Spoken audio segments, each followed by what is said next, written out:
Hi welcome to our channel. ఈరోజైతే నేను నాచియర్ కోయిల్కి వచ్చేసాను. నాచియర్ కోయిల్లో ఏంటి ఫేమస్ అనుకుంటున్నారా? ఇత్తడి ఫేమస్ అండి. తమిళనాడులో గుడులు ఎక్కువగా ఉంటాయి కాబట్టి ఈ గుడులకి సంబంధించిన వస్తువులన్నీ ఈ నాచియర్ కోయిల్లోనే తయారవుతాయి అన్నమాట. అలాగే బెస్ట్ క్వాలిటీతో ఉంటాయన్నమాట. ఈ బెస్ట్ క్వాలిటీలో చాలా తక్కువ రేటుకి వస్తున్నాయి. పీసెస్ లాగా ఇస్తున్నారనమాట. కేజీల్లాగా ఇవ్వట్లేదు. పీసెస్ లాగా ఇస్తున్నారు. అలాగే చాలా అంటే చాలా క్వాలిటీ ది బెస్ట్‌గా ఉంది.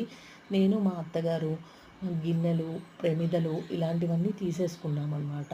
మాకైతే బాగా నచ్చేసిందండోయ్! మీకు గూడా విజిట్ చేయాలనుంటే నాచియర్ కోయిల్‌కి వచ్చేయండి.